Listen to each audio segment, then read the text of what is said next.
इस रुद्राक्षोत्सव का एक नियम है, यहाँ जितने ऑफिसर, जितने पुलिस कर्मी, जितने प्रशासनिक अधिकारी यहाँ पर सेवा भी देते हैं ना 7 दिन, इनके भी प्रमोशन हो जाते हैं।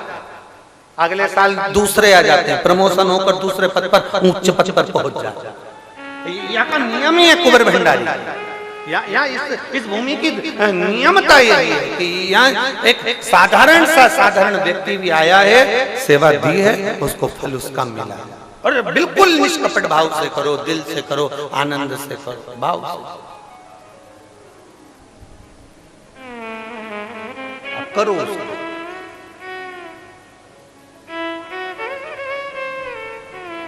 लोग कहते हैं गुरुजी आप हमसे मिलते ही नहीं हो।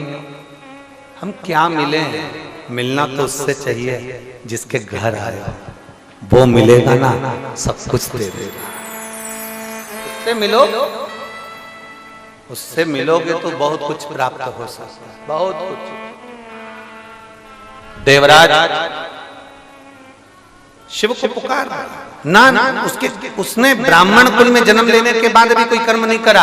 और एक कथा तो देवराज की आती है शिव महापुराण की, देवराज ब्राह्मण होकर कर्म अच्छा नहीं कर पाया। और एक कथा की है कड़प, एक कथा कड़प की आ रही, कड़प डाकू है, कड़प डाकू है, जिसने कभी भगवान का भजन नहीं करा, केवल मांस का भक्षण करना, गलत काम करना, लोगों को मारना, लोगों को अपशब्द कहना। कड़प का काम ही यही था बहुत।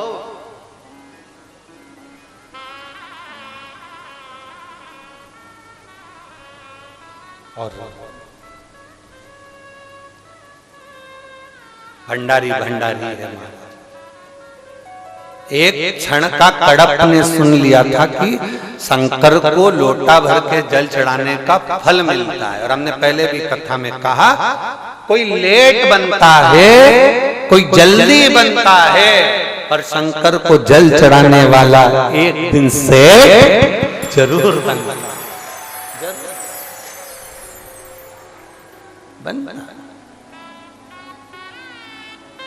वो भोलेनाथ है, अपनी आंचल की छैया ऐसा कर देता है, धीरे धीरे आएगा, हल्की हल्की हवा, और धीरे धीरे आकर छांव करेगा, फिर जाएगा, फिर आएगा, फिर जाएगा।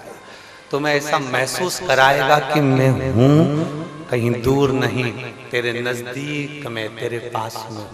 तो मुझे महसूस कर, मैं दूर नहीं, तेरे पास में घूम रहा हूँ।